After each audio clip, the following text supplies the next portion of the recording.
Welcome to another session of human computer interaction. Today the topic will be typography. Typography से आपको समझ आ ही रहा है कि ये जो हम टेक्स्ट देखते हैं अपने इंटरफेसेस पे, तो इसके मतलब आज हम कुछ डिस्कशन करेंगे। और सबसे पहले तो let's see what will be the objectives, basic concepts and terms related to typography.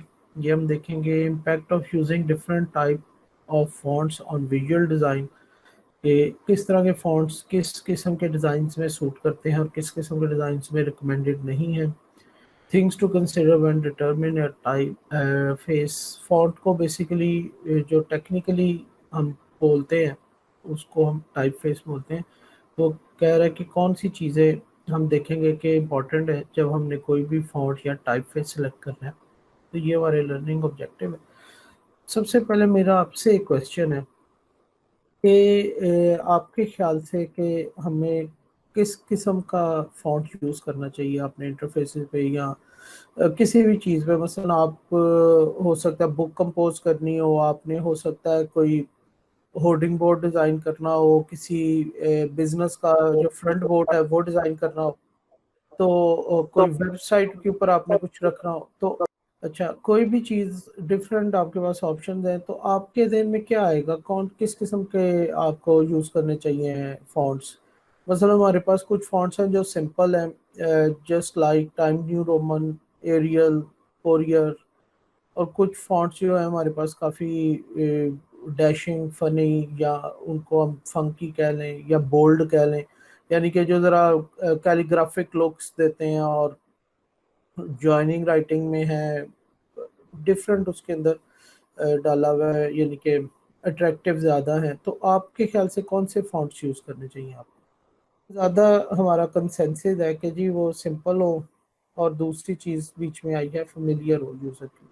तो ऑब्वियसली जो फ़ॉन्ट्स बहुत ज़्यादा, मसला एरियल बहुत यूज़ होता है, टाइम न्यू रोमन बहुत यूज़ होता है, कोरियर बहुत यूज़ होता है, इस तरह दो तीन और फ़ॉन्ट्स हैं जो बहुत यूज़ होते हैं, तो इस हिसाब से वो ज़्यादा फेमिलियर होंगे। तो लेट्स सी, हम अपना ये टॉपिक स्टडी करते हैं और फिर ये दोबारा क्वेश्चंस, ये वाला क्वेश्चन रिपीट करेंगे और देखेंगे कि उस टाइम आंसर में क्या फ़र्क आएगा। चले जी, here is a letter are from Gill Sans. Gill Sans एक फॉन्ट है।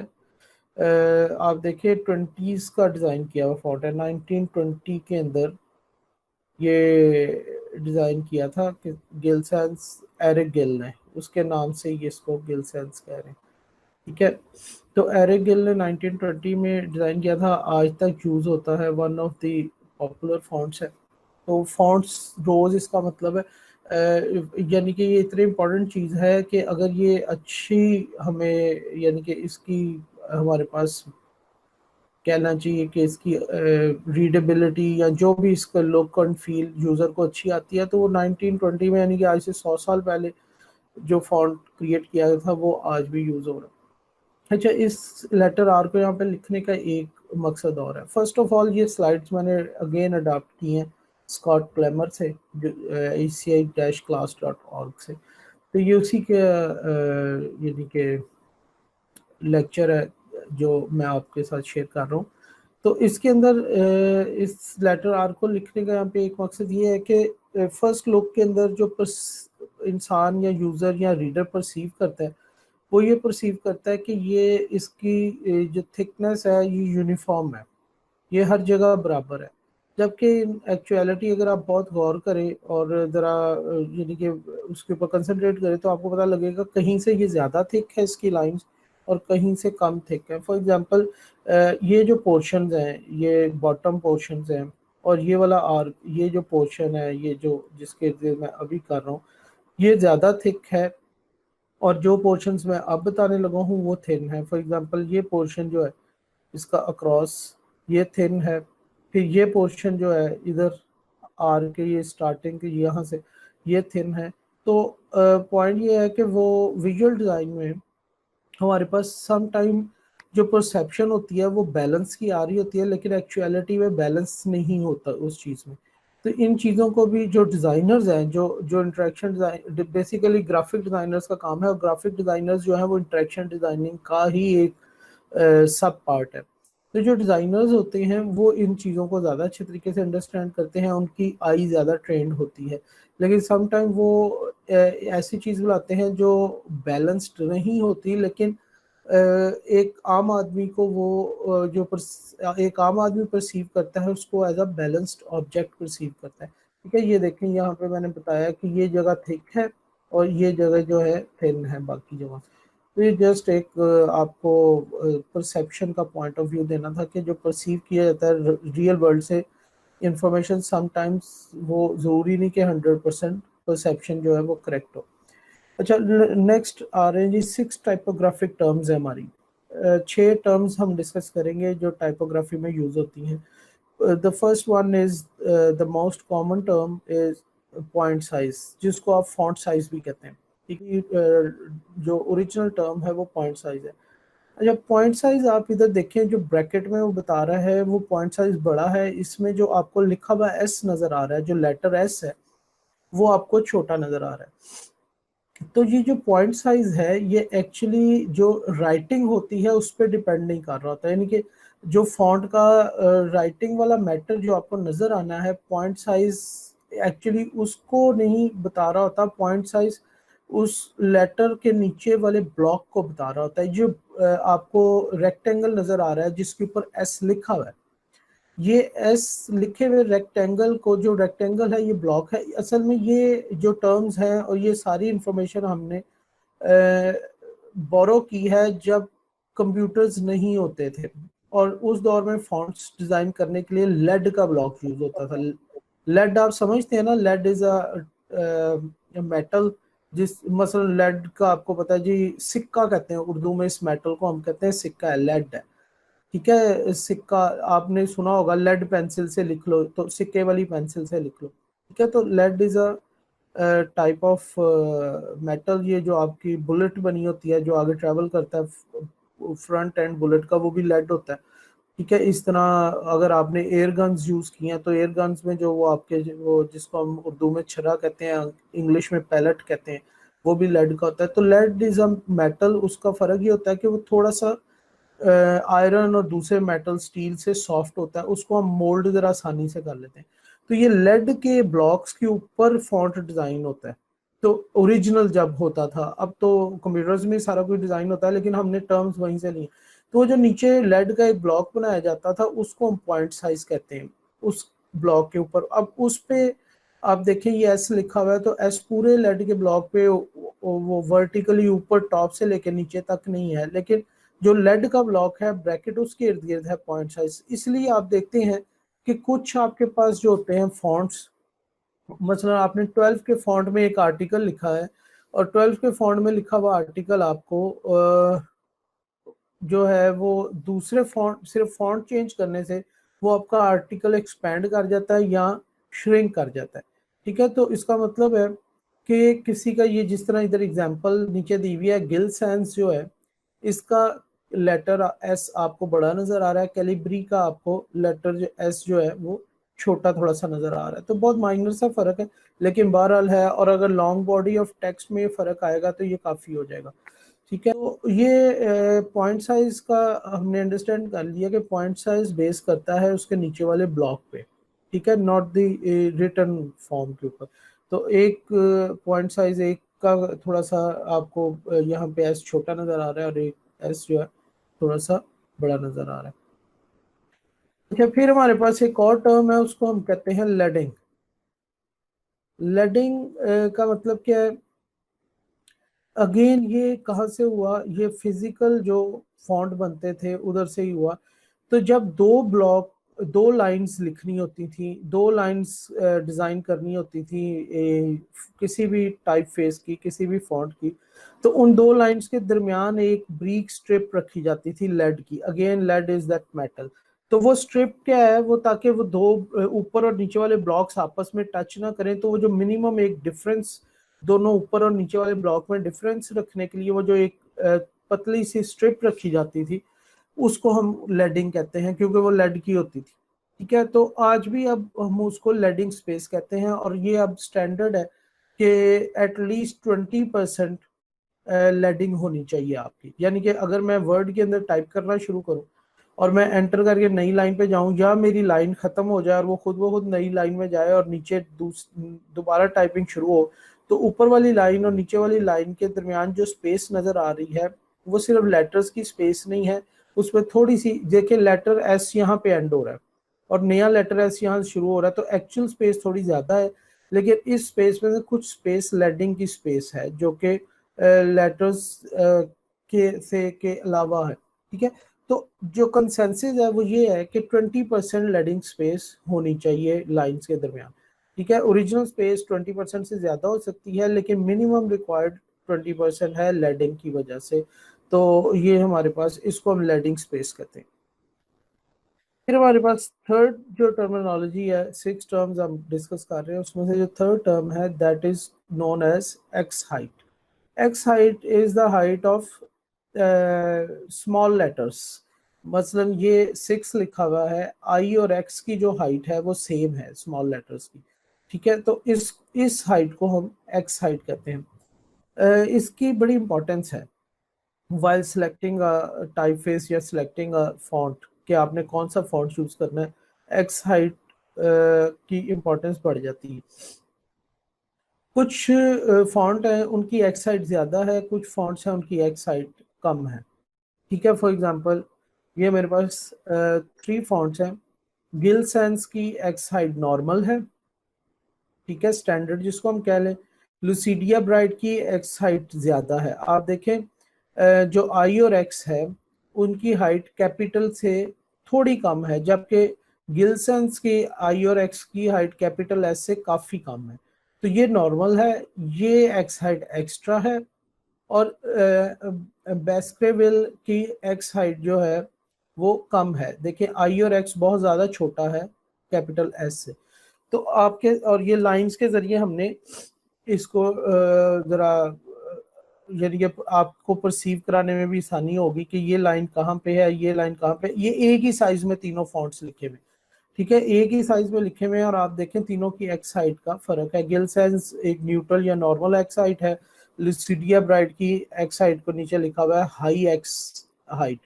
ठीक है, बेस्करविले की एक्स हाइट के नीचे लिखा हुआ है लो एक्स हाइट। तो एक तो एक्स हाइट का आपको समझ आ गया कि ये एक्स हाइट होता क्या है, लेकिन मैंने कहा इसका इफेक्ट है जब हमने फॉन्ट सेलेक्ट करना है कि हमने कौन सा फॉन्ट यूज करना है, तो हमें देखना पड़ता है कि उसकी एक्स हाइट कैसी है और किस एनवायरनमेंट में कौन सा यूज करना है। ठीक है, तो अब हम अपने उस क्वेश्चन को अच्छा आंसर करने की तरफ आहिस्ता आहिस्ता आते जाएंगे, जैसे हमारा नॉलेज इंक्रीज होगा कि हमें कौन सा फॉन्ट यूज करना चाहिए। तो जो एक्स हाइट ज्यादा होती हैं they are easy to read and faster to read. तो मैंने क्या कहा, जिसकी एक्साइट ज्यादा होती है वो उसकी रीडिंग स्पीड थोड़ी ज्यादा है और इजी है, especially when there is a long body of text और they were written in very small font size. अगर आपने स्क्रीन पे यूज करना है, फॉर एग्जांपल आपके पास कोई ऐसी प्रोडक्ट है जो मोबाइल स्क्रीन पे ओपन होनी है, मोबाइल स्क्रीन का साइज बहुत छोटा साइज होता है, तो इसका मतलब है फॉन्ट भी बड़े छोटे साइज में लिखा जाएगा। तो ऐसी जगह पे बड़े एक्स हाइट वाले फॉन्ट्स ज्यादा कामयाब रहते हैं।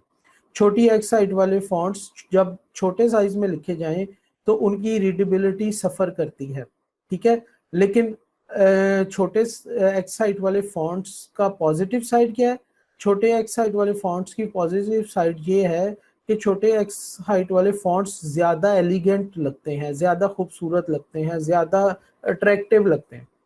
तो अब ये ट्रेड ऑफ है। अब अगर आप स्पीड और विजिबिलिटी की तरफ जाएंगे कि छोटी स्क्रीन हैं और स्पीड और विजिबिलिटी चाहिए, तो बेसिकली आप थोड़ी सी एलिगेंस या थोड़ी सी खूबसूरती लूज कर रहे हैं। तो जब आप खूबसूरती की तरफ जाएंगे तो आप स्पीड लूज कर रहे हैं। तो अब जरा पॉइंट थोड़ा समझने की कोशिश करें। अगर मैंने अपनी मेरा एक बिजनेस है, कोई छोटा सा मेरी शॉप है, मैंने शॉप के बाहर मेरा जनरल स्टोर है, मैंने जनरल स्टोर का नाम लिखना है। ठीक है, तो जनरल स्टोर का नाम कितना बड़ा होगा? एक वर्ड का होगा, 2 वर्ड का होगा, 3 वर्ड का होगा। तो मैं, और वो किस साइज में होगा? एक बोर्ड के ऊपर जनरल स्टोर का नाम बहुत बड़े साइज में लिखा जाता है, तो मैं वहां पे बड़ा खूबसूरत छोटी एक्स हाइट वाला फॉन्ट यूज कर सकता हूँ। ठीक है। लेकिन अगर मैंने एक आर्टिकल लिखना है जो किसी ने वेबसाइट पे मैंने पब्लिश करना है, और वो वेबसाइट लोगों ने मोबाइल फोन्स पे भी ओपन करनी है, वो वेबसाइट लोगों ने अपने लैपटॉप्स पे भी ओपन करनी है, और स्क्रीन्स का मुझे नहीं पता, वो काफ़ी छोटी स्क्रीन्स पे भी देखी जानी है, बड़ी पे भी देखी जानी है, तो अब मैं बढ़िया साइट वाला फॉन्ट लगाऊंगा। ठीक है। तो अब हम समझते जा रहे हैं कि फॉन्ट सिंपल ये नहीं है कि जी फॉन्ट सिंपल है या फॉन्ट सिंपल नहीं खूबसूरत है। हमने इन्वायरमेंट देखनी है, हमने देखना है हमारा कैनवस क्या है। ठीक है। तो अगर 2-3 वर्ड्स का फॉन्ट है तो मैं यानी कि कोई हेडिंग है तो मेरी कुछ और होगी, यानी कि सजेशन, और अगर बहुत लंबा टेक्स्ट लिखना है तो मेरी सजेशंस कुछ और होंगी। तो ये एक्साइट का आपको समझ आ गया। अच्छा, एक्साइट के बाद हमारे पास जो नेक्स्ट टर्म है वो डिसेंडर्स और असेंडर्स है। जो चीज़ एक्स हाइट से वाले पोर्शन से ड्रॉप डाउन हो रही है उसको हम डिसेंडर्स कह रहे हैं, और जो फॉन्ट का हिस्सा स्प्राउट अप कर रहा है यानी कि बाहर निकल रहा है ऊपर की तरफ एक्स हाइट वाले पोर्शन से, उसको हम असेंडर्स कह रहे हैं। और अब आपको समझ आ गया होगा, ये लॉजिकल है, जिस फॉन्ट की एक्स हाइट ज्यादा होगी उसके असेंडर्स और डिसेंडर्स छोटे होंगे, और जिस फॉन्ट की एक्स हाइट जो है वो छोटी होगी उसके असेंडर्स और डिसेंडर्स लंबे होंगे। अब यहाँ पे 6 के अंदर नहीं लिखा हुआ, लेकिन बाहर आगे मैं थोड़ा सा इसको फिर देखेंगे तो असेंडर्स और डिसेंडर्स आपको पता लगे। तो बेसिकली वो जो हम कह रहे हैं ना छोटी एक्स हाइट वाला फॉन्ट देखने में ज्यादा खूबसूरत है, उसकी रीजन ही ये होती है कि उसके असेंडर्स और डिसेंडर्स काफी बाहर को नजर आ रहे होते हैं, और वो एक स्लीक और एलिगेंट और खूबसूरत और स्मार्ट लुक देना शुरू करता है, लंबा लंबा लगने लग पड़ता है कि उसकी लंबाई ज्यादा है। नेक्स्ट हमारे पास जो टर्म है 6 टर्म्स में से उसको हम कहते हैं वेट। वेट आप सबको ही पता है, आपको पता है बोल्ड क्या है, रेगुलर क्या है, लाइट क्या है। तो ये 3 डिफॉल्ट वेट्स हैं। इसके अलावा भी वेट्स होते हैं। कुछ फॉन्ट्स जो डिजाइनर्स ने कुछ फॉन्ट्स डिजाइन किए होते हैं उनके साथ उनके वेट में, मसलन बोल्ड से और रेगुलर के दरमियान में एक वेट आता है, उसको हम सेमी बोल्ड कहते हैं, या जो भी उसकी कोई भी टर्म हो सकती है ऐसी जो कि ओरिजिनल बोल्ड से कम होती है। ठीक है। और एक्सट्रीम एंड के ऊपर अगर हम जाएं तो बोल्ड से भी ज्यादा वेट वाला एक टर्म होती है, यानी कि बोल्ड से भी ज्यादा वेट कई फॉन्ट्स में होता है, उनको हम ब्लैक कहते हैं। अगर आपने देखा हो एरियल में है, एरियल ब्लैक अगर आप चूज कर लें तो एरियल, अगर नॉर्मल एरियल आपने चूज किया हुआ है और उसको आपने बोल्ड किया हुआ है तो उस बोल्ड से भी ज्यादा जो थिक लिखा जाएगा वो एरियल ब्लैक में लिखा जाएगा। तो इन 3 मेन है, लेकिन इनके अलावा भी मैंने कहा वो डिजाइनर्स ने बनाई हुई है, सेमी बोल्ड और ब्लैक उसकी एग्जांपल। फिर हमारे पास एक चीज है जिसको हम कहते हैं सेरिफ्स। ये सेरिफ का मतलब ये है, ये नीचे आपको सेरिफ खुद तो हेडिंग नजर आ ही रही है, लेकिन नीचे एक और फॉन्ट का नाम लिखा हुआ है, वो टाइप नहीं है, सेरिफ टाइप है। नीचे फॉन्ट का नाम लिखा हुआ है जो उस टाइप में आता है, उस फॉन्ट का नाम है मिनियन प्रो। तो जो ये मिनियन प्रो लिखा हुआ है इसकी आपको फॉर एग्जांपल हम सिर्फ अगर एम पे कंसंट्रेट करें तो ये एम जिधर जिधर उसकी एज बन रही है आपको इसकी चिजल्ड लुक नजर आ रही है। चिजल्ड का मतलब है जिस तरह वो छोटी सी चिजल होती है जिससे वो वुड कार्विंग करते हैं या किसी भी मेटल को कार्व करते हैं, वो छोटी सी हथौड़ी और छोटी सी वो छेनी लेके वुड के अंदर डिजाइन नहीं बना रहे होते। आपने देखा होगा पुराने दरवाजे बने होते हैं तो उनके ऊपर वो फूल बूटियां बनी होती हैं बड़ी खूबसूरत। तो वो चिजल्स के साथ वो जो वो छेनी थोड़ी कह लें कटिंग करने वाला वो जो भी उनका इक्विपमेंट है, तो इसको हम चिजल लुक कहते हैं। ये जो एज बना हुआ है एम का, ठीक है, ये जो एज बना हुआ है ऊपर एम का, ये इस साइड पे बना हुआ है। ये आई का एज देखें, ठीक है, आई के नीचे एज देखें, ऊपर देखें। तो ऐसे फॉन्ट्स जिनके ये एजेस बनते हैं, यूं के चिजल्ड एजेस बनते हैं। ये देखें मेरी स्लाइड्स जो हैं, ये स्लाइड्स के अंदर जो भी मेरा टेक्स्ट लिखा हुआ है, यहाँ से मैं अपनी यहाँ से शुरू कर दूं, इसके मतलब basic concepts and terms related to typography, इसमें किसी भी लेटर के साथ वो नहीं बना हुआ, एज नहीं बना हुआ, ये बिल्कुल प्लेन है। तो ये सेरिफ नहीं है। तो जिनके साथ एजेस वाले फॉन्ट होते हैं, जिस तरह इधर मिनियन प्रो वर्ड लिखा हुआ है, ये एजेस वाला है, ये इनको हम सेरिफ्स कहते हैं। ठीक है। अब ये अंडरस्टैंड करना क्यों जरूरी है कि सेरिफ्स के बारे में एक थ्योरी है। जो एजेस वाले हैं उनको सेरिफ्स कहते हैं, और जो एजेस के बगैर हैं उनको हम सैन सेरिफ कहते हैं। ठीक है, तो ये सेरिफ फॉन्ट्स हैं, और मिनियन प्रो एक फॉन्ट है जो सेरिफ टाइप का है जिसकी एजेस है। और इस अगर आप गूगल करके देखें तो नंबर ऑफ फॉन्ट्स आपको मिलेंगे जो सेरिफ टाइप्स में हैं, जिनकी छोटी छोटी एजेस बनती हैं।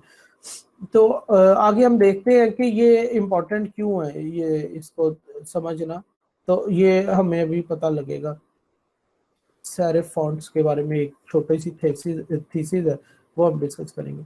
अच्छा, नेक्स्ट हमारे पास आता है जी small caps. Small caps lower case होता है, बेसिकली लोअर केस होते हैं, कैपिटल लेटर्स होते हैं, यही होता है ना, कैपिटल केस और लोअर केस, या कैपिटल लेटर्स और स्मॉल लेटर्स। तो कुछ फॉन्ट्स होते हैं जिसमें जो उनके लोअर लेटर्स होते हैं वो एक्चुअली कैपिटल लेटर्स की सूरत में ही लिखे जाते हैं, लेकिन उनका साइज थोड़ा छोटा रहता है। मतलब ये जो वर्ड लिखा हुआ है इधर स्मॉल कैप्स, ये इटसेल्फ इसके अंदर देखें एस बड़ा है, और MALL और CAPS ये छोटा नजर आ रहा है। तो एक्चुअली ये सारा कैपिटल में नहीं लिखा हुआ, एस कैपिटल केस है और MALL जो लिखा हुआ है वो लोअर केस में लिखा हुआ है। लेकिन ये जिस फॉन्ट में लिखा हुआ है वो फॉन्ट लोअर केस के लिए स्मॉल कैप्स यूज करता है। ठीक है, तो ये एक और हमारे पास चीज होती है स्मॉल कैप्स। तो स्मॉल कैप्स नॉर्मली हम पूरे टेक्स्ट में यूज नहीं करते। मसलन मैंने एक पूरा चैप्टर लिखना है या मैंने एक पूरा आर्टिकल लिखना है, तो पूरे का पूरा आर्टिकल मैं स्मॉल कैप्स में यूजुअली नहीं लिखता।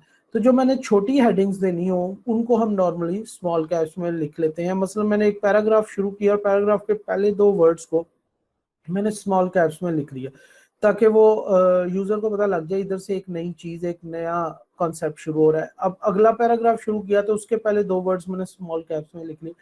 तो कैपिटल लेटर्स, चाहे वो स्मॉल कैप्स हो चाहे वो ओरिजिनल कैपिटल लेटर्स हो, they are not fast to read. अगर मैं सारा कुछ कैपिटल लेटर्स में लिख दूं, चाहे वो स्मॉल कैप्स ही क्यों ना हो, वो उसकी रीडिंग स्पीड बहुत स्लो हो जाएगी। तो हमारा जो मिक्स, आपको इसीलिए कभी कोई बुक जो है वो कंप्लीट कैपिटल लेटर्स में नहीं मिलेगी। जो हमारी मिक्स्ड अप्रोच है कि फर्स्ट लेटर हमेशा हमारा कैपिटल होता है, फिर नेमिंग कन्वेंशन कैपिटल से शुरू होते हैं। तो ये जो मिक्स्ड अप्रोच है ये फास्टेस्ट वे है रीडिंग के लिए। ठीक है, अगर ये अप्रोच यूज की जाएगी, इसलिए स्मॉल कैप्स हम हेडर्स और हेडिंग्स के लिए यूज करते हैं। फिर हमारे पास लोअर केस नंबर्स आते हैं, ये नीचे लिखा हुआ है lower case numbers. Lower case numbers ऐसे हमारे पास फॉन्ट होता है कि मसलन अगर मैं 12 का फॉन्ट यूज कर रहा था अपने वर्ड की कोई डॉक्यूमेंट टाइप करते हुए, और 12 के फॉन्ट के अंदर मुझे बीच में कोई नंबर ऐड करने थे, और मैंने नंबर ऐड किए तो नंबर भी 12 के फॉन्ट में ही आएंगे। तो अब मैं चाहता हूं कि मेरे नंबर जो है वो यानी कि मेरे पूरे पेज में कहीं एक जगह पे कोई न्यूमेरिकल या 2 जगह पे कोई न्यूमेरिकल वैल्यूज आ रही है, और वो क्योंकि बड़ी यानी कि पूरे इतने बड़े अल्फाबेट्स के अंदर या इतने बड़े इंग्लिश के टेक्स्ट में 2 की जगह पूरी आपको न्यूमेरिकल वैल्यूज नजर आ रही हैं, तो यूजर की डिस्ट्रैक्शन होगी, यूजर की नजर फौरी उस पे जाएगी, रीडर की नजर। तो बीइंग डिजाइनर मैं नहीं चाहता कि रीडर की नजर फौरी नंबर्स पे जाए, मैं चाहता हूँ वो पूरा आर्टिकल पढ़े, और जहां पे वो नंबर आए सिर्फ उधर जो बंदा उस पोर्शन को पढ़ रहा हो वो ही उन नंबर्स को पे कंसंट्रेट करे। नंबर्स बहुत ज्यादा इंपॉर्टेंट नहीं थे कि वो रीडर के लिए फौरी तौर पे उस पर नजर जाए। तो मैं चाहता हूँ कि अब अगर मैंने पूरा पेज इंग्लिश का लिखा हुआ है और उसमें एक जगह नंबर लिखा हुआ है तो वो बड़ी जल्दी यूजर को अट्रैक्ट करेगा अपनी तरफ, और मैं चाहता हूँ वो ऐसा ना करे।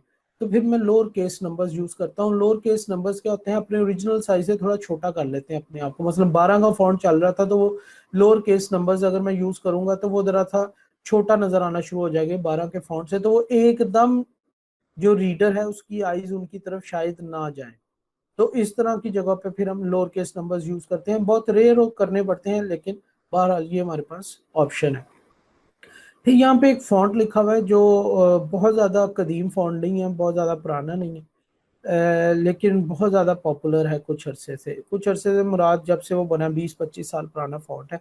जब मैं कहता हूँ बहुत पुराना नहीं है उसका मतलब होता है कि कंप्यूटर से पहले का नहीं है। बहुत सारे फॉन्ट्स हम ऐसे यूज़ कर रहे हैं जो कंप्यूटर से भी पहले के हैं। ठीक है, तो इस फॉन्ट का नाम है Neutraface. Neutraface is one of the most popular fonts to be used, और आप कहेंगे आपने तो बहुत इसको, इस फॉन्ट को पढ़ा ही नहीं। ठीक है, अब मैं कह रहा हूँ कि बहुत ज्यादा यूज होता है, आप कह रहे हैं आपने, यानी कि आप सोच रहे हैं कि ये वाला फॉन्ट तो हमने देखा ही नहीं। लेकिन मैं कह रहा हूँ कि काफी यूज होता है। आपको ये वाला, आप ये न्यूट्रोफेस आपको कहीं पे कम नजर आएगा वेबसाइट पे।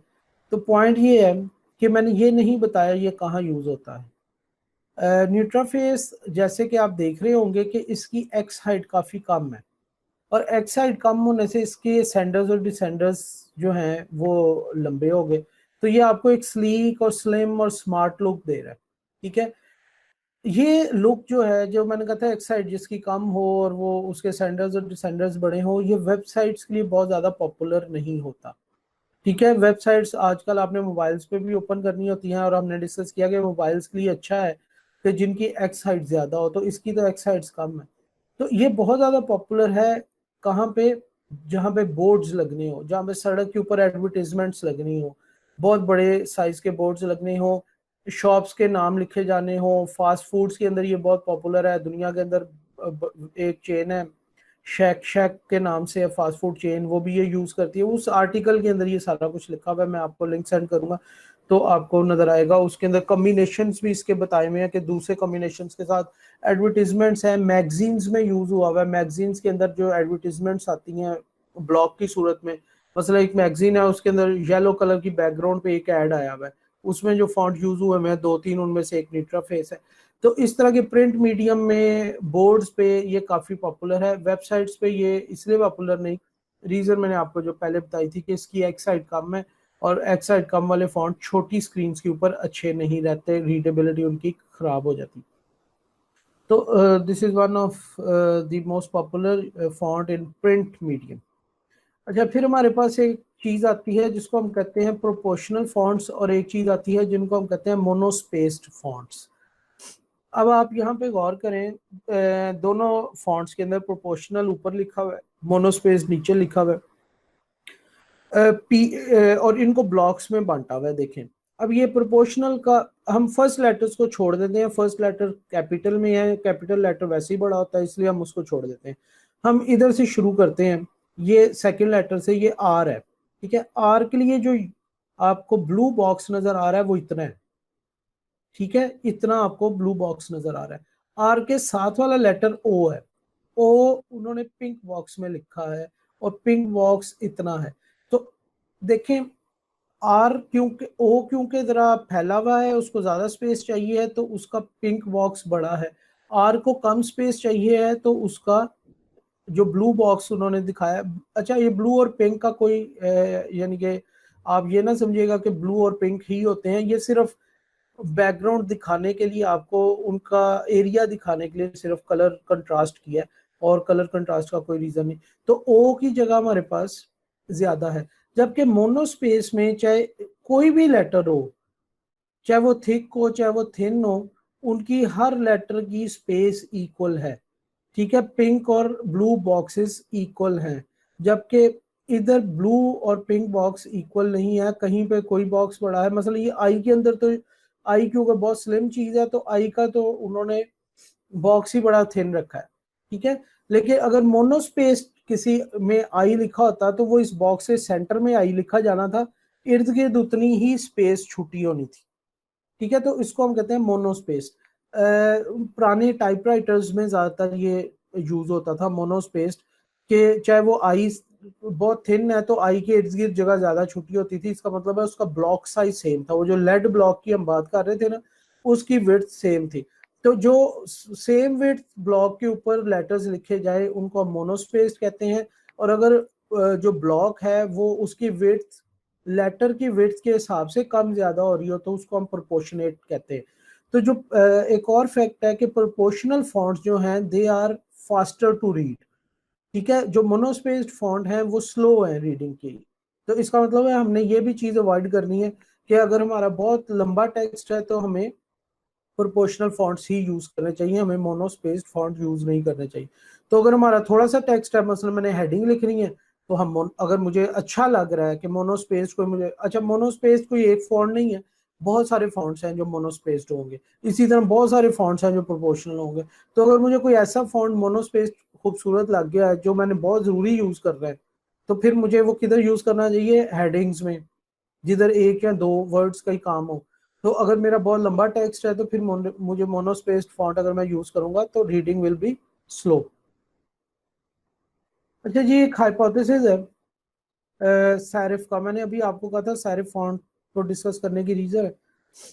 ये हाइपोथेसिस हाइपोथेसिस इसलिए कहा जा रहा है कि ये प्रूव नहीं हो सका। अगर ये प्रूव हो जाता तो फिर ये फैक्ट बन जाता, फिर मैं लिखता कि ये हाइपोथेसिस, फिर मैं लिखता सैरिफ फॉन्ट्स को यूज करने का ये फायदा है जो कि स्टैब्लिश्ड है।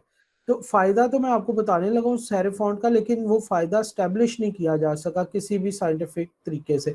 और वो फायदा क्या है जो लोग क्लेम करते हैं, जो डिजाइनर्स कुछ क्लेम करते हैं, वो ये क्लेम है कि serif typefaces are easier to read and thereby preferable for long stretches of text because the serifs provide anchors that guide the reader's eyes. Sans serif fonts lack these anchors and therefore inappropriate for long stretches of text. तो मेरा सारा जुमला लिखा हुआ है ये basically sans serif में लिखा हुआ है, क्योंकि आपको इस जुमले में कहीं पे भी वो एजेस नहीं नजर आ रहे। तो सेरिफ फॉन्ट्स कौन से थे हमने डिस्कस किया था, जिनके साथ एजेस होते हैं। ये प्रोपोर्शनल जो लिखा हुआ है और जो मोनोस्पेस लिखा हुआ है, ये दोनों सेरिफ्स हैं। ये देखें, एन के नीचे भी एजेस हैं, एम के भी एजेस हैं, पी का, एस का एजेस है। इस तरह प्रोपोर्शनेट जो लफ्ज लिखा हुआ है, दोनों हालांकि प्रोपोर्शनेट अलहदा टाइप है, मोनोस्पेस अलहदा टाइप है, लेकिन ये दोनों इस वक्त सैरिफ फॉन्ट्स में लिखे हुए। लेकिन मेरा ये टेक्स्ट सैंस सैरिफ में लिखा हुआ है, इसके अंदर एजेस नहीं है। लेकिन इसके अंदर जो ये जुमला या जो ये पैराग्राफ बता रहा है वो ये बता रहा है कि लोग क्लेम करते हैं कि जो सैरिफ टाइप के फॉन्ट्स हैं जिनकी एजेस होती हैं, वो ज्यादा लंबा टेक्स्ट जहाँ पे लिखना हो वो यूज करने चाहिए हैं। ये क्लेम ये है कि ये एजेस जो हैं ये आईज को, रीडर्स की आईज को गाइडेंस प्रोवाइड करती हैं और रीडर ज्यादा तेजी से पढ़ लेता है।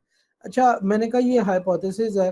हाइपोथेसिस कैन बी ट्रू और हाइपोथेसिस कैन बी नल्ड या फॉल्स। तो इसीलिए ये आज तक हाइपोथेसिस है, ये 100 साल पुराना हाइपोथेसिस है और 100 साल में आज तक इसको ब्रेक नहीं किया जा सका, यानी कि डिस्कवर नहीं किया जा सका कि क्या ये फैक्ट है या नहीं है। अच्छा, डिस्कवर क्यों नहीं किया जा सका? उस डिस्कवर ना होने के जो चैलेंजेस हैं, जो रिसर्चर्स ने ट्राई की इसको प्रूव करने की कि ये ट्रू है या ये फॉल्स है, वो प्रॉब्लम, उसमें जो प्रॉब्लम्स आई वो ये यहाँ पे लिखी हुई है कि बेसिकली अगर मैंने इस हाइपोथेसिस को टेस्ट करना है, टेस्ट करने का मतलब है कि या तो ये ट्रू प्रूव हो जाएगा या ये फॉल्स प्रूव हो जाएगा। अगर मैंने इस हाइपोथेसिस को टेस्ट करना है तो मुझे क्या करना पड़ेगा? मुझे कोई टेक्स्ट लिख के वही टेक्स्ट मुझे लिखना पड़ेगा सैरिफ फॉन्ट्स में और वही टेक्स्ट मुझे लिखना पड़ेगा सैंस सेरिफ में। और मुझे वो टेक्स्ट दोनों किस्म का टेक्स्ट कुछ लोगों से मैं जो सैरिफ में लिखा हुआ है वो पढ़वाऊंगा और उसकी स्पीड नोट करूंगा, और कुछ लोगों से मैं जो सैंस सेरिफ में लिखा था वही टेक्स्ट वो पढ़वाऊंगा, उसकी स्पीड नोट करूंगा।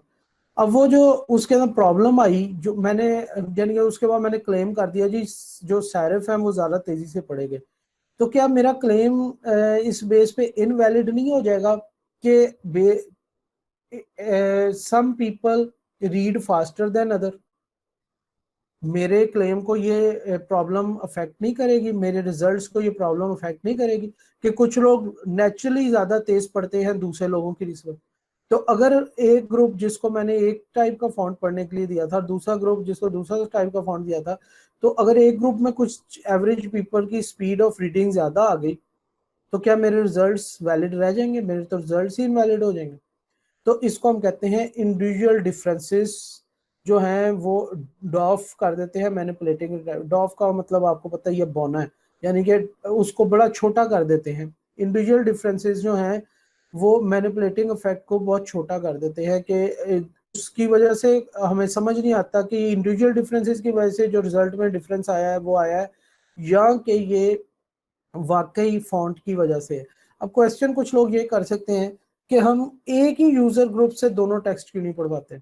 तो उसके अंदर भी प्रॉब्लम ये आती है, जब वो एक टेक्स्ट पढ़ेंगे सेरिफ में और उसके बाद उनको दूसरी दफा वही टेक्स्ट दिया जाएगा सैंस सेरिफ में, तो अब तो उनको वैसे ही पता लग गया वो टेक्स्ट क्या है, तो दूसरी दफा तो रीडिंग स्पीड वैसे ही तेज हो जानी।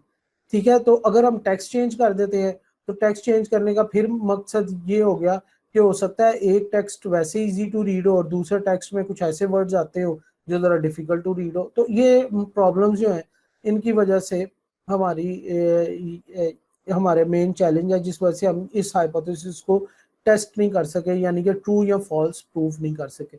नेक्स्ट चैलेंज क्या है? रीडिंग रिक्वायर्स फेमिलैरिटी, यानी कि जो फेमिलियर चीज़ें हैं वो आप ज़्यादा तेज़ी से पढ़ेंगे। आजकल आप रमज़ान है, बहुत सारे आप लोगों में से बहुत सारे लोग कुरान शरीफ पढ़ रहे होंगे। अब being non Arabic nation, Quran शरीफ पढ़ना हमारी डेली, यानी कि अरबी पढ़ना हमारी डेली रूटीन की एक्टिविटी नहीं है बहुत ज़्यादा। तो समटाइम्स हमें रीडिंग थोड़ी सी स्लो होती है या मुश्किल होती है। तो अब ये मैं स्पेसिफिक अपनी अपनी पर्सनल एक्सपीरियंस से आपको एग्जांपल दे रहा हूँ कि मैंने एक स्पेसिफिक जो जिस पे मैं यूज टू हूँ कुरान शरीफ पढ़ने का, मैं मुझे वही कुरान शरीफ की कॉपी मिले तो मैं ज़्यादा अच्छे तरीके से पढ़ लेता हूँ। अगर मुझे मेरी मदर या फैमिली मेम्बर कोई और कॉपी दें कि अच्छा वो नहीं मिल रहा वो कुरान शरीफ, मतलब फर्स्ट रमज़ान को मैंने अपनी मदर को कहा जी मेरे वाले वो जो कॉपी है मुझे वो वाला कुरान शरीफ चाहिए, तो उन्होंने बड़ा ढूंढ के दिया। पहले उन्होंने मुझे ऑफर की दूसरे की, मैं कहा नहीं ये मेरे से ज़रा स्लो पढ़ा जाता है, मैं उससे फेमिलियर हूँ, मेरी मैं यूज टू हूँ। तो वो यूज टू होने में क्या था उसका, यानी कि जो अरबी उसमें लिखी हुई है उसका साइज, उसकी स्पेस, वो सारी चीजें मेरे दिमाग पे इफेक्ट कर रही, तो मेरे से वो ज्यादा कंफर्टेबली ज्यादा तेजी से पढ़ा जाता है। तो पॉइंट ये है कि इसी तरह ये आंसर आपका बिल्कुल ठीक था। स्टूडेंट्स ने कहा था कि हमें वो फॉन्ट्स यूज करने चाहिए जिसका यूजर यूज टू हो। तो यहाँ पे भी वही लिखा हुआ है कि अगर यूजर फेमिलियर होगा सेरिफ फॉन्ट्स के साथ ज्यादा, तो उसकी रीडिंग स्पीड सेरिफ फॉन्ट्स के लिए ज्यादा तेज होगी। और अगर यूजर ज्यादा फेमिलियर, ज्यादा उसकी रीडिंग जो रही होगी वो सैंस सेरिफ में रही होगी, तो फिर उसकी रीडिंग स्पीड सैंस सेरिफ की तेज होगी। तो ये एक और चैलेंज है हमारे हाइपोथेसिस को टेस्ट करने में, इंडिविजुअल डिफरेंसेस की तरह। लेकिन इससे हम फायदा उठाते हुए एक चीज कंक्लूड करते हैं कि हमें सेरिफ फॉन्ट्स यूज करने चाहिए। देखिए हाइपोथेसिस क्या है कि serif fonts are easier to read. ठीक है, तो अगर ये ट्रू है तो हमें क्या यही सेरिफ फॉन्ट्स ही नहीं यूज करने चाहिए लंबे टेक्स्ट के नीचे? यही लिख रहा है ना कि serif fonts are easier to read and thereby preferable for long stretches of text. तो ठीक है, हम बात मान लेते हैं। रीजन क्या मानने की कि बेशक साइंटिफिकली प्रूव नहीं हुआ, लेकिन इस क्लेम को बहुत सालों से लोग किसी ना किसी सूरत में अप्लाई कर रहे हैं। तो जब वो लोग इस क्लेम को अप्लाई कर रहे हैं तो इसका मतलब है जहां पे बुक्स लिखी जा रही हैं, जहां पे लंबे टेक्स्ट लिखे जा रहे हैं, उनमें ज्यादातर लोग सेरिफ फॉन्ट्स यूज कर रहे होंगे।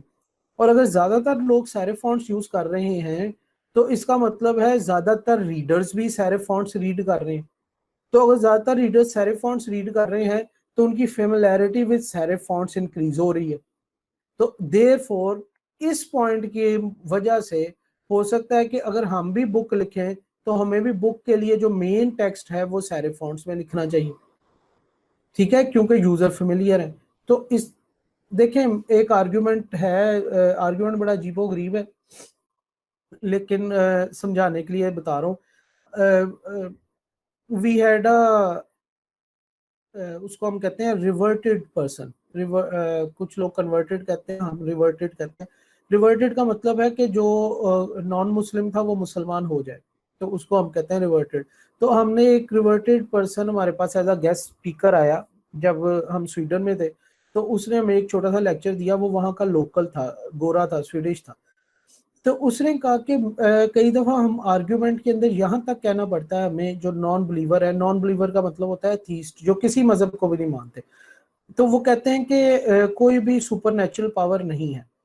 तो उनको कहते हैं कई दफा हमें यहाँ तक आगे कहना पड़ता है कि फॉर एग्जाम्पल कि तुम कहते हो कोई सुपर नेचुरल पावर नहीं है और मैं कहता हूँ एक सुपर नेचुरल पावर है।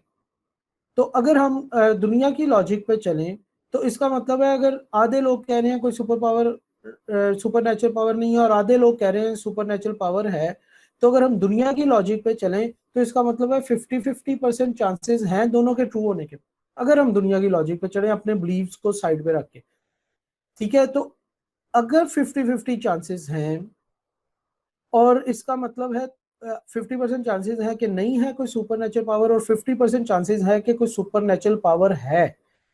तो जो बिलीवर होगा, जो कहता है सुपर नेचुरल पावर है और वो बिलीव करता होगा कि अगर सुपर नेचुरल पावर है तो जो उसने ऑर्डर्स भेजे हैं उनको मानना जरूरी है, और फिर इसका मतलब है उसने सुपर नेचुरल पावर ने जो बताया है कि there is a life after death, वो भी ट्रू है। तो इसका मतलब है 50% जो मानते हैं सुपर नेचुरल पावर है उनको ये बाकी चीजें भी माननी होगी। और अगर वो बाकी चीजें मान रहे हैं और 50% चांसेस हैं वो ट्रू हैं, और वो उसको, वो उन चीजों को, उन अहकामात को मानते हैं जो सुपरनेचुरल पावर ने कहा है, तो अगर वो ट्रू साबित हो जाते हैं 50% चांसेस के अकॉर्डिंग, तो इसका मतलब है वो फायदे में रहेंगे आखिरत में, लाइफ आफ्टर डेथ पे। और जो लोग 50% लोग हैं जो नहीं मानते सुपरनेचुरल पावर है, इसलिए वो आखिरत में भी मानते हैं और वो उसके अहकामात भी नहीं मानते, तो वो जो अगर ट्रू साबित हो गया एंड पे, वो वाला 50% जो मानते हैं, तो ये लोग नुकसान में जाएंगे क्योंकि इन्होंने तो मानना ही नहीं था।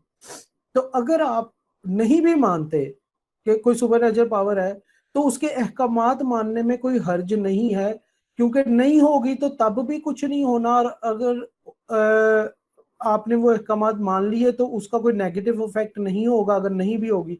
लेकिन अगर आपने वो अहकामात मान लिए और वो हुई, तो आपको पॉजिटिव तो मिलेगा ही मिलेगा।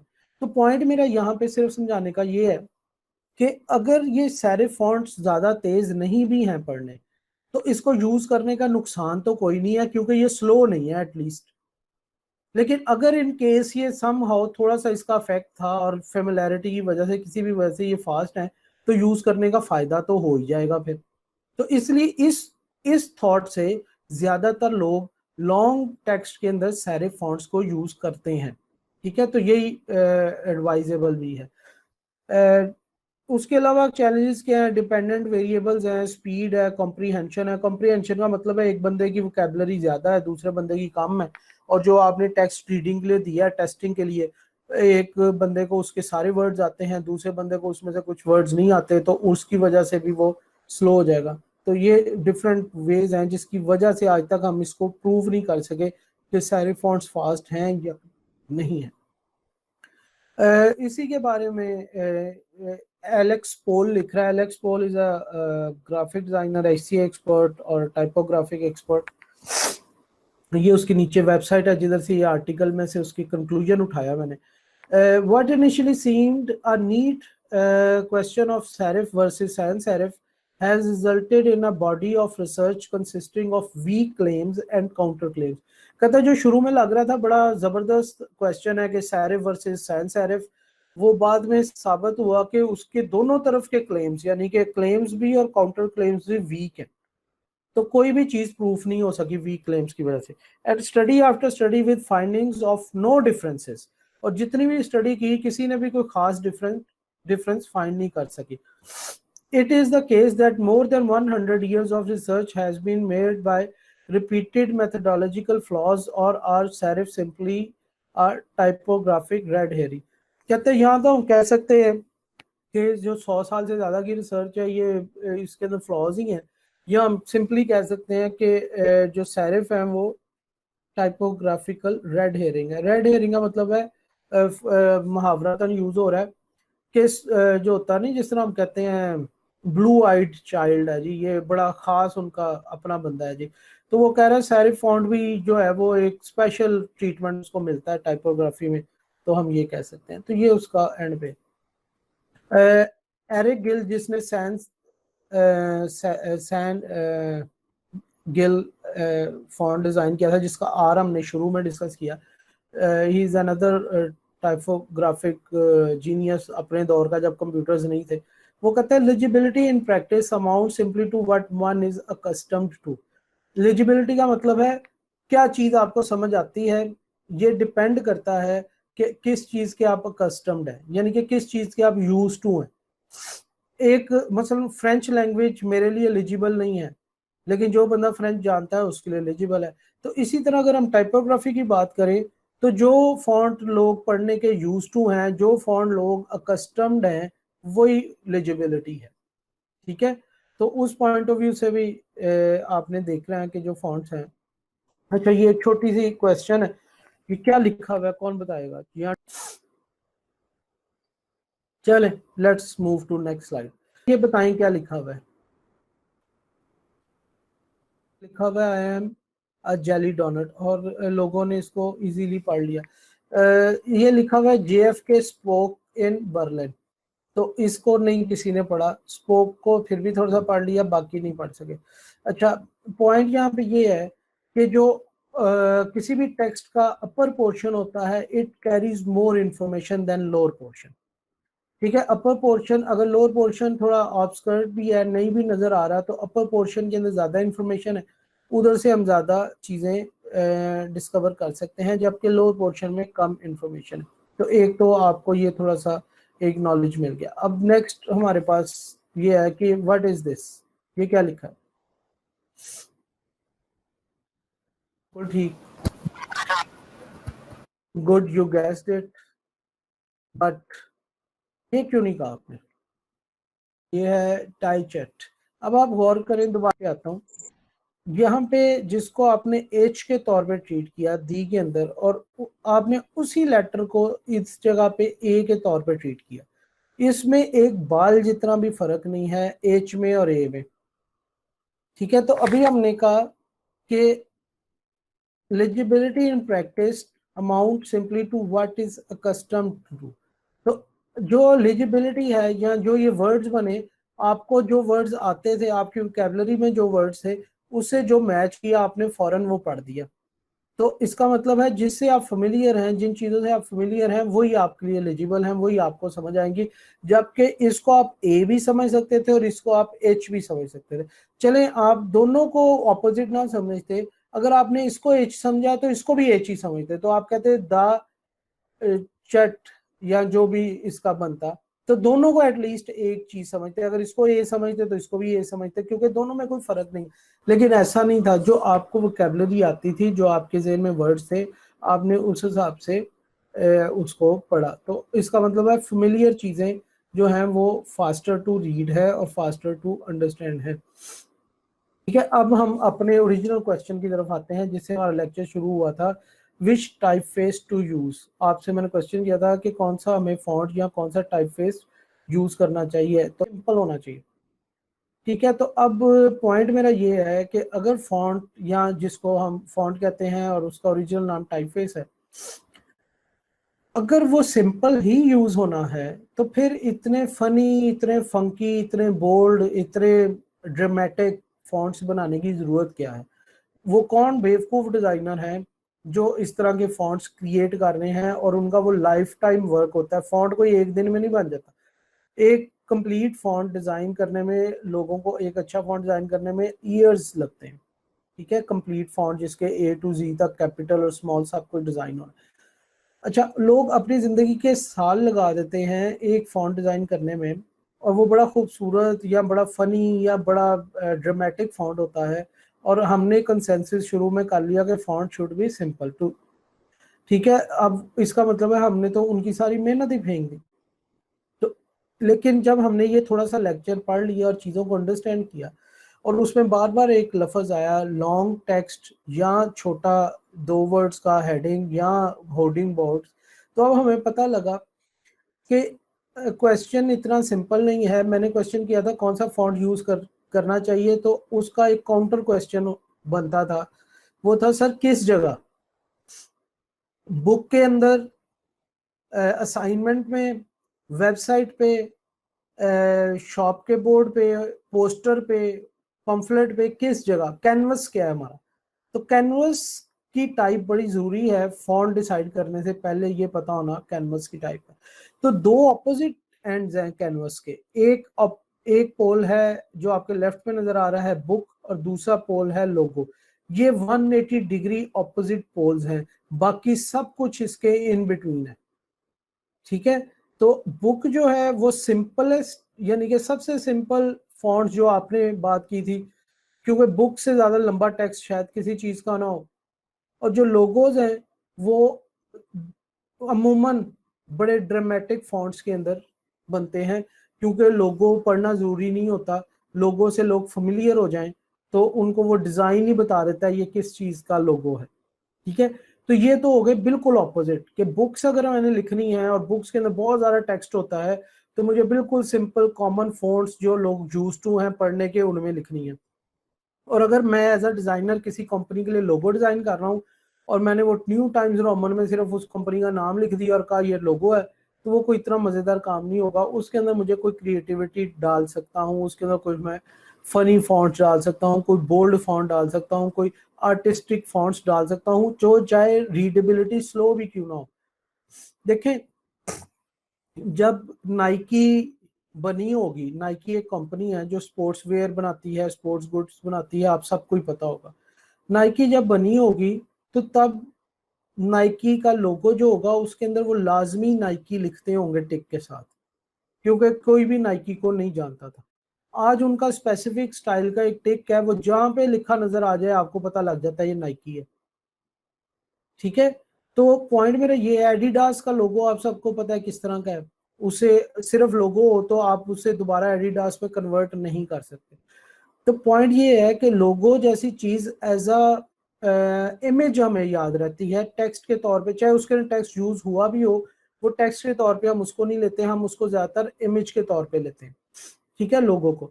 तो लोगोस के अंदर जो हम, चाहे वो सिंगल लेटर हो, मतलब फेसबुक का जो लोगो है उसके अंदर सिर्फ एफ है और वो एक स्पेसिफिक सर्कल के अंदर या एक स्पेसिफिक डिजाइन में लिखा होता है, अगर वो वाला एफ कहीं पे भी लिखा नजर आ जाए तो हमें पता लग जाता है फेसबुक है। ठीक है, तो हम उसे यूज टू हो गए हैं। तो लोगोज अगर आपकी कंपनी एक अच्छी लेवल पे चली जाए और फेमिलियर हो जाए लोग, तो फिर वो सिर्फ डिजाइन देखते हैं और उनको पता लग जाता है ये कौन सा है। तो ये तो दो हो गई ऑपोजिट एंड्स, बाकी सब कुछ इसके बीच में आता है। मसलन बुक लिखनी शुरू किया आपने और आपने उसके लिए बड़ा सिंपल सा फॉन्ट यूज किया, आपने for example times new Roman use कर लिया। अब बुक का चैप्टर नंबर लिखना है, मसलन चैप्टर नंबर 1, तो आप क्या करेंगे, आप थोड़ा सा कोई फॉन्ट चेंज करेंगे, कोई खूबसूरत फॉन्ट लगाएंगे, क्योंकि चैप्टर नंबर 1 2 लेटर्स में आना है, दो वर्ड्स में आना है। फॉर एग्जांपल वो अगर थोड़ा स्लो भी रीड है तो दो वर्ड्स कितने स्लो हो जाएंगे। अगर मैंने एक चैप्टर पढ़ना है जो 2000 वर्ड्स पे मुश्तमिल है और उस चैप्टर की हेडिंग सिर्फ दो वर्ड्स पे मुश्तमिल है, तो देखे ना टेक्स्ट का कितना फर्क पड़ा। तो अगर दो वर्ड जरा खूबसूरत स्टाइल में लिखे हुए हैं तो वो मुझे कोई खास स्पीड के ऊपर या मेरी कोई खास परफॉर्मेंस में फर्क नहीं आएगा। तो बुक के चैप्टर का नाम कहीं इधर आ रहा है कि जो बहुत ज्यादा रीडेबिलिटी से दूर भी नहीं है और बहुत ज्यादा क्रिएटिव भी नहीं है कि बिल्कुल ही ना पढ़ा जाए लोगों की तरह। वो पढ़ा जाना चाहिए, लेकिन अगर थोड़ा सा स्लो भी है तो कोई फर्क नहीं पड़ता, दो ही वर्ड्स है। अच्छा, अब बुक का नाम जो था वो इससे भी थोड़ा ज्यादा क्रिएटिव हो सकता है। जो बुक का नाम बुक की जिल्द के ऊपर लिखा हुआ है वो इससे भी थोड़ा सा ज्यादा क्रिएटिव हो सकता था। ठीक है, लेकिन अब चैप्टर नंबर 1 चैप्टर नंबर 2 यहाँ पे हमने डिसाइड किया आ रहा था। अब चैप्टर नंबर 2 चल रहा है, तो चैप्टर नंबर 2 का एक सब चैप्टर आया, यानी कि जो अंदर की हेडिंग्स है 2.1 2.2 2.3। तो अब वो क्योंकि थोड़ी ज्यादा आती जानी है तो उसको हम हर दफा उतना उसको हम ड्रामेटिक ना बनाएं, उसको हम कहीं इधर ले आए। तो पॉइंट ये है कि लेफ्ट साइड सिंपलेस्ट है और राइट साइड मोस्ट ड्रामेटिक है। तो सब कुछ बाकी जो लोगो और बुक के अलावा सब कुछ है वो हमारा इन बिटवीन रहना है। मसलन अगर आपने एक बोर्ड डिजाइन करना है जिसपे शॉप का नाम लिखना है, एक जनरल स्टोर है, आपने उसके लिए एक बोर्ड डिजाइन करना है, तो वो शॉप का नाम लिखने के लिए आप जो कुछ यूज करेंगे वो कुछ फॉन्ट इधर ले कर सकता है। ठीक है, लेकिन नीचे आपने एड्रेस लिखना है जो बड़ा छोटा होगा शॉप के नाम की निस्बत। ठीक है, नीचे एड्रेस और फोन नंबर छोटे लिखे होते हैं ना, तो वो कहीं यहाँ पे आना चाहिए वो वाला फॉन्ट, और उसकी एक्स हाइट ज्यादा होनी चाहिए जो एड्रेस और फोन नंबर्स आपने लिखे हैं। ये जो था ये न्यूट्रा फेस हो सकता है, जो यहाँ पे आया था शॉप का नाम, ये न्यूट्रा फेस हो सकता है। लेकिन जो यहाँ पे आएगा ये ऐसा फॉन्ट होगा जिसकी एक्स हाइट ज्यादा होगी, क्योंकि जो एड्रेस है आपने नीचे और फोन नंबर है वो बड़ा छोटे फॉन्ट्स में लिख रहा है। तो वो दूर से अगर एक्स हाइट भी उसकी भी छोटी होगी तो वो दूर से पढ़ना मुश्किल हो जाएगा, तो अगर एक्स हाइट बड़ी होगी तो वो जल्दी पढ़ा जाएगा। दूसरा है कि अगर शॉप का नाम बड़ा खूबसूरत नजर आ रहा है तो जरूरी कि नहीं कि नीचे टेक्स्ट वो जो नीचे एड्रेस है वो भी उतना ही खूबसूरत हो, असल आपने नजर ले जानी है शॉप के नाम की तरफ। अब जो शॉप के नाम को पढ़ने के बाद उसमें इंटरेस्टेड हो गया है तो वो उसका एड्रेस और उसका फोन नंबर नीचे पढ़ ही लेगा खुद से गौर कर। तो अब मेरे ख्याल से आप ज्यादा बेहतर तरीके से आंसर कर सकेंगे ये क्वेश्चन जब भी आपसे पूछा जाए कि आपको कौन सा टाइप फेस या कौन सा फॉन्ट यूज करना चाहिए, तो अब आप उससे पूछेंगे भाई यूज कहाँ करना है, और अब आपको हर तरह के जगह के लिए रिकमेंडेड पता है किस तरह यूज करना है। Typeface is like everything build reputations. वो कह रहा है जिस तरह हर चीज की एक रेपुटेशन बिल्ड हो जाती है, उसी तरह टाइप फेस की रेपुटेशन भी बिल्ड हो जाती है। हर चीज की रेपुटेशन बिल्ड होने का मतलब ये है कि कोई खास चीज देख के आपको हमेशा कोई खास किस्म की फील आती है, तो उसको हम कहते हैं रेपुटेशन बिल्ड हो जाना। फॉर एग्जांपल आप लोग इतने शायद फेमिलियर नहीं, जब हम लोग यंग थे तो एक सुजुकी की गाड़ी हुआ करती थी, उसको हम कहते थे एफएक्स, अब भी कभी कभी नजर आती है। उसके बाद एफएक्स के बाद मेहरान आई। मेहरान आप लोगों ने सबने देखी है, ये कुछ ईयर्स बैक वो उसकी प्रोडक्शन बंद हुई है। अच्छा, मेहरान ने रिप्लेस किया एफएक्स को, लेकिन एफएक्स की एक रेपुटेशन बिल्ड थी। जब भी कोई बंदा एफएक्स को देखता था, आप लोगों ने वो एरा नहीं देखा हुआ इसलिए आप लोग नहीं उसको समझ सकेंगे, लेकिन जस्ट फॉर एन एग्जांपल, जब भी कोई एफएक्स को देखता था ना, तो वो कहता था यार ये बड़ी पायदार गाड़ी थी, खराब ही नहीं होती थी। मेहरान इसके मुकाबले में कुछ नहीं। इसको कहते हैं रेपुटेशन बिल्ड होना। ठीक है, किसी चीज को देखते ही किसी यूजर के जहन से कोई चीज निकलना कि यार ये इस तरह थी, पॉजिटिव या नेगेटिव दोनों तरह की रेपुटेशन हो सकती है। तो इसी तरह वो कहता है फॉन्ट्स की भी रेपुटेशन है टाइप फेस की। तो यहाँ पे हमारे पास दो फॉन्ट्स हैं, बेस्करविले और ऑप्टिमा। वो कहता है बेस्करविले है वो 80s और 70s में जितने मैगजीन्स प्रिंट होते थे, स्पेशली किड्स के लिए कोई गिफ्ट्स और वो चीजें होती थी, उनमें ज्यादातर बेस्करविले यूज होता था। और वही चीज बैठ गई हुई है, जहां पे भी हमें इस तरह की राइटिंग नजर आती है, हमें लगता है हम कोई मैगजीन तो नहीं पढ़ रहे, ये कोई किड्स से रिलेटेड गिफ्ट या कोई चीज तो नहीं जिसके ऊपर कुछ लिखा हुआ है। तो ये अमेरिका के पॉइंट ऑफ व्यू से है बहरहाल एग्जाम्पल, कि अमेरिका में जब भी इस तरह की राइटिंग किसी को नजर आती है तो वो मैगजीन का कंसेप्ट आता है, या किड्स से रिलेटेड और फैमिली से रिलेटेड प्रोडक्ट्स का ख्याल आता है। और जब भी किसी प्रोडक्ट में इस तरह की राइटिंग नजर आए जिस तरह ये चीज लिखी हुई है, तो 60s में और 70s में अमेरिका में जितनी ये सस्ती वाली प्रोडक्ट्स थी, after shave, perfume, hygiene products इसको हम कहते हैं, तो उस दौर की हाइजीन प्रोडक्ट्स एक तो बहुत बड़े ब्रांड होते हैं ना, जिस तरह शैनल है या होगो बॉस है या इस तरह के ब्रांड्स हैं, वो नहीं, जो चीपर जो अननोन ब्रांड्स थे वो यूजुअली ये फॉन्ट यूज कर रहे थे। ये आफ्टर शेव्स और हाइजीन प्रोडक्ट्स के ऊपर, परफ्यूम्स, क्लोन्स, सोप्स, उनके ऊपर ये वाला फॉन्ट यूज होता था। तो आज भी उनको कहीं ये वाला फॉन्ट में कोई चीज नजर आए उस दौर के लोगों को, तो उनको ऐसे लगता है जैसे वही उन्हीं कंपनीज की कुछ चीजें। तो इस तरह कुछ फॉन्ट्स, या अगर आप किसी चीज को किसी स्पेसिफिक चीज के साथ ही यूज करते जाएं तो उसकी रेपुटेशन उस चीज से रिलेट करने लग पड़ती है।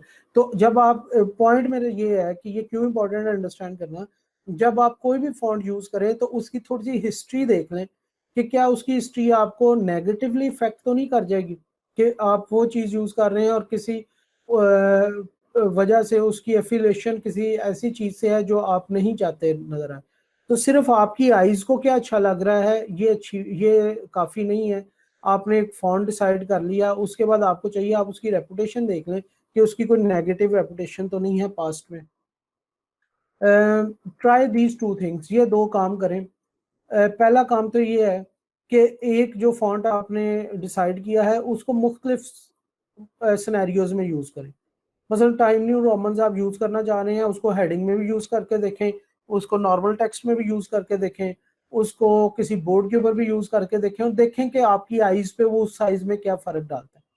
दूसरा पॉइंट ये है कि आप एक ही सिनेरियो के अंदर डिफरेंट टाइप फेस यूज करके देखें।